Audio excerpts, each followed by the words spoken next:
Hello students, once again welcome back to my YouTube channel UP Board Learning Classes by Dilip sir.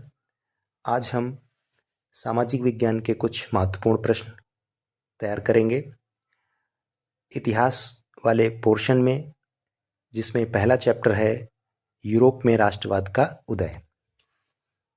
पहला प्रश्न है, पुनर्जागरण युग का अभ्युदय किस देश में हुआ था? पुनर्जागरण युग का अभ्युदय किस देश में हुआ था? अभ्युदय का मतलब प्रारंभ, स्टार्टिंग। पुनर्जागरण युग का अभ्युदय किस देश में हुआ था? तो इसमें 4 ऑप्शन दिए गए हैं, रोम, इटली, ब्रिटेन, अमेरिका। तो इसका सही जवाब है इटली। इटली एक देश है और जिसकी राजधानी रोम है। इटली में फ्लोरेंस नामक एक शहर था, उसी शहर में पुनर्जागरण युग का उदय होता है। उदय या अभ्युदय यानी प्रारंभ। तो इटली जो है वो करेक्ट ऑप्शन है। जागरण शब्द को भी समझना है कि पुनर्जागरण का अर्थ क्या है। पुनः, पुनः का मतलब दोबारा, जागरण मतलब जागना, यानी कि पुनः जागना। जैसे ये इतिहास को 3 कालों में पढ़ते हैं, प्राचीन काल, मध्यकाल और आधुनिक काल। तो जो मध्यकाल की समाप्ति और आधुनिक काल का प्रारंभ, इसके जो मध्य की जो घटनाएं बहुत सारी हुई हैं, उनमें जो परिवर्तन या बहुत सारा जो परिवर्तन हुआ है, उस समय को हम पुनर्जागरण काल के नाम से जानते हैं। तो इसमें परिवर्तन किसमें? बौद्धिक स्तर में परिवर्तन हुआ। लोग पुरानी विचारधारा के थे, तो लोग नई विचारधारा, नया नया उनमें ज्ञान के प्रति उनमें जिज्ञासा, चाहे वो अनुसंधान हो गए, विभिन्न क्षेत्रों की खोजें हो गई। जैसे कि उसी समय में वास्को डी गामा, कोलंबस, विभिन्न यात्राएं इन्होंने की थी। तो ये ज्ञान के क्षेत्र में एक बहुत बड़ी क्रांति थी, एक बहुत बड़ा परिवर्तन था, एक नवजागृति थी। इसीलिए हम इस काल को पुनर्जागरण काल के नाम से जानते हैं। तो इसका जो अभ्युदय है, अभ्युदय मतलब प्रारंभ जो है वो इटली से होता है। इटली देश के जो बहुत से विचारक, मानवतावादी, बौद्धिक लोग, उन लोगों ने इस आंदोलन को एक तरीके से इसको प्रारंभ किया, तो उसके प्रेरणा माने जाते हैं और इटली देश से इसका अभ्युदय माना जाता है। क्वेश्चन नंबर 2, निम्नलिखित में से यह कथन है, जब फ्रांस छींकता है तो बाकी यूरोप को सर्दी जुकाम हो जाता है। इंटरेस्टिंग क्वेश्चन है। यानी कि जब फ्रांस छींकता है तो बाकी यूरोप के जो देश हैं उन सभी को सर्दी जुकाम हो जाता है। ये कथन जो है वह किसका था? ये कथन मैटरनिख का था। किसका कथन था? मैटरनिख का था। क्वेश्चन नंबर 3, राष्ट्रवाद का प्रारंभ किस देश में हुआ? यानी कि अभी एक प्रश्न पढ़ा कि पुनर्जागरण जो एक आंदोलन था उसका प्रारंभ किस देश से हुआ? इटली से हुआ था। और राष्ट्रवाद का जो प्रारंभ है, राष्ट्रवाद एक धारणा, एक विचारधारा, इसका जो प्रारंभ है वो किस देश से माना जाता है? वो फ्रांस से माना जाता है। फ्रांस राष्ट्रवाद का, यानी कि राष्ट्रवाद का उदय सबसे प्रारंभ फ्रांस देश से माना जाता है। क्वेश्चन नंबर 4, फ्रांस की क्रांति कब हुई थी? महत्वपूर्ण प्रश्नों में से एक है। 1789, और इसकी डेट भी याद रखना, 14 जुलाई 1789 को फ्रांस की क्रांति हुई और क्रांति के समय वहां का जो शासक था लुई 16वां। क्वेश्चन नंबर 5, जर्मनी के एकीकरण में मुख्य भूमिका किसकी थी? तो जर्मनी के एकीकरण में मुख्य भूमिका निभाई थी ऑटो वान बिस्मार्क ने। ऑटो वान बिस्मार्क ने जो विभिन्न छोटे छोटे जो वहाँ पर राज्य थे उनको एकीकृत करना, यानी कि उनको मिलाना और जर्मनी राष्ट्र में शामिल करना एक बहुत बड़ा काम था। जैसे भारत में सरदार वल्लभ भाई पटेल ने विभिन्न रियासतों को मिलाकर भारतीय गणराज्य में मिलाया था। और एक प्रश्न बनता है कि भारत का बिस्मार्क किसे कहा जाता है? तो सरदार वल्लभ भाई पटेल को कहा जाता है। और जर्मनी के एकीकरण में जो भूमिका निभाई थी वो ऑटो वान बिस्मार्क ने। महत्वपूर्ण प्रश्न है, याद रखना। क्वेश्चन नंबर 6, यंग इटली समिति का संस्थापक कौन था? यंग इटली संघ ऐसे भी कह देते हैं। यंग इटली का संस्थापक कौन था? यंग इटली समिति का संस्थापक कौन था? ये एक समूह था, एक संगठन था, और इसका जो संस्थापक था, यानी इस संगठन को बनाने वाला था, वो था मैजिनी। ऑप्शन क्या सही है? मैजिनी। अगला प्रश्न देखते हैं, नेपोलियन का संबंध किस देश से था?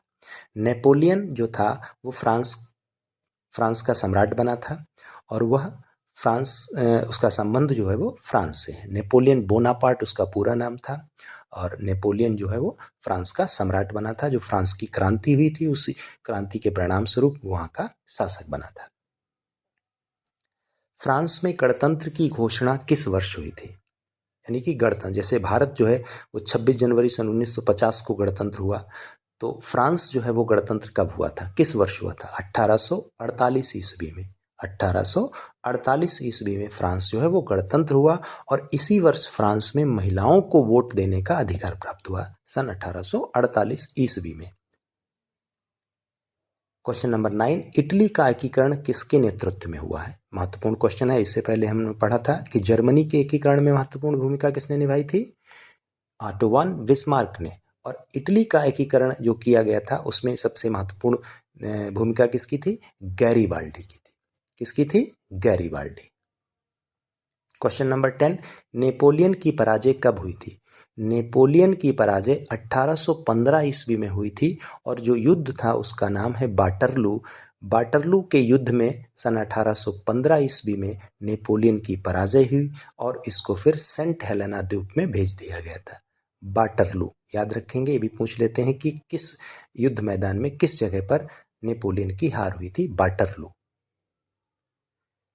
प्रश्न 11, नेपोलियन की संहिता का निर्माण हुआ था। देखिए नेपोलियन की संहिता, संहिता का मतलब एक तरीके से यानी कुछ नियम संग्रह आदि जो उसने बनाए थे उसी को नेपोलियन संहिता यानी कोड ऑफ कहते हैं, नेपोलियन कोड भी कहते हैं उसके जो नियम कानून उसने बनाए थे।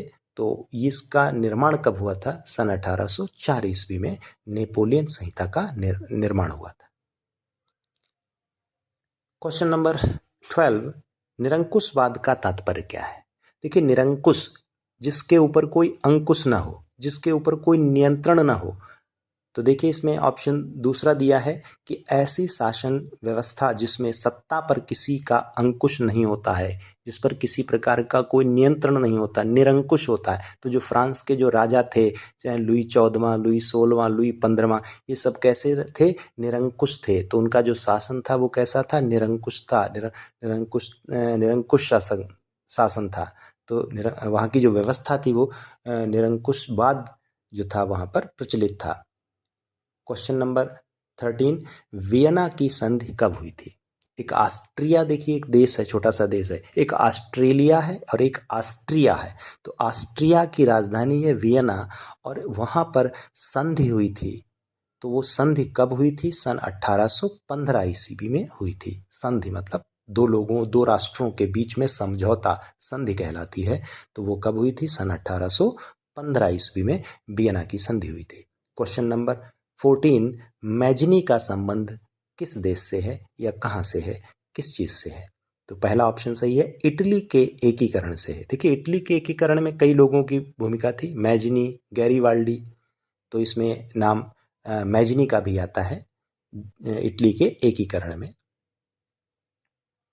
फिर अगला प्रश्न है, 1861 में एकीकृत इटली का सम्राट किसे घोषित किया गया? यानी जब इटली का एकीकरण हुआ सन 1861 में, तब इटली का जो सम्राट शासक बना था, राजा बना था, तो वो कौन था? इमैनुअल द्वितीय, इमैनुअल सेकंड, इमैनुअल द्वितीय जो था वो वहाँ का सम्राट बना था जब इटली का एकीकरण हुआ था 1861 में। नेक्स्ट क्वेश्चन, मैजनी द्वारा स्थापित गुप्त संगठन था। देखिए अभी पिछले क्वेश्चंस में पढ़ चुके हैं कि यंग इटली समिति का संस्थापक कौन था। तो एक यंग इटली समिति जो था वो एक गुप्त संगठन था। गुप्त मतलब रहस्यमयी, जब कोई जान नहीं सकता था उसको, यानी कि दूसरे लोगों से, क्योंकि बहुत से ऐसे क्रांतिकारी लोग थे वो क्रियाकलाप करते थे छुपकर। तो गुप्त संगठन था, एक सीक्रेट ऑर्गेनाइजेशन था जिसका नाम था यंग इटली और इसका संस्थापक जो था वो कौन था? मैजनी था। नेक्स्ट क्वेश्चन, जाल वेराइन नामक शुल्क संघ की स्थापना कब हुई थी? तो जाल वेराइन नामक एक शुल्क संघ था। शुल्क संघ यानी कि यूनियन कह सकते हैं, एक संगठन कह सकते हैं, शुल्क संगठन, जिसका नाम जाल वेराइन रखा गया था और इसकी जो स्थापना हुई थी सन 1834 ईस्वी में हुई थी। क्वेश्चन नंबर 18, निम्नलिखित में से किसे 1871 में जनवरी यहाँ पे गलत है, यहाँ पे जनवरी नहीं जर्मनी होना चाहिए। निम्नलिखित में से किसे 1800, तो जनवरी नहीं होना चाहिए, यहाँ पे गलत छप गया है, जर्मनी होना चाहिए। निम्नलिखित में से किसे 1871 में जर्मनी का प्रथम सम्राट घोषित किया गया? तो इसका ऑप्शन होगा विलियम प्रथम, विलियम फर्स्ट। नेक्स्ट क्वेश्चन, 1789 में फ्रांस में किस प्रकार का शासन था? क्वेश्चन नंबर 19 है कि 1789 में फ्रांस में किस प्रकार का शासन था? असीमित राजतंत्र था, सीमित राजतंत्र था, प्रजातंत्र था, गणतंत्र था? देखिए 1789 में तो प्रजातंत्र गणतंत्र तो हो ही नहीं सकता, क्योंकि गणतंत्र की स्थापना तो फ्रांस में 1848 में हुई थी, और प्रजातंत्र जो है वो गणतंत्र से मिलता जुलता है, क्योंकि जहाँ गणतंत्र होगा वहाँ प्रजातंत्र होगा, तो ये दोनों ऑप्शन होंगे नहीं। और सीमित राजतंत्र वहाँ है जहाँ पर सत्ता में राजा का हस्तक्षेप कम हो, सीमित हो, तो ऐसा नहीं था। वहाँ पर जो राजा थे, वहाँ के शासक थे, उनका हस्तक्षेप असीमित था, कोई नियंत्रण नहीं था उनके ऊपर। तो इसका ऑप्शन सही होगा असीमित राजतंत्र। राजतंत्र मतलब राजा का जहाँ पर शासन हो उसे राजतंत्र कहते हैं, और असीमित था मतलब कोई उन पर नियंत्रण नहीं था। तो किस प्रकार का शासन था 1789 में? असीमित राजतंत्र, यानी कि कंप्लीट मोनार्की कहेंगे, unlimited monarchy. Question number 20, the last question, 1848 की फ्रांसीसी राज्य क्रांति के फलस्वरूप, देखिए 1789 में वहाँ पर क्रांति हुई और 1848 में फ्रांस में राज्य क्रांति हुई। तो इस राज्य क्रांति का परिणाम क्या हुआ?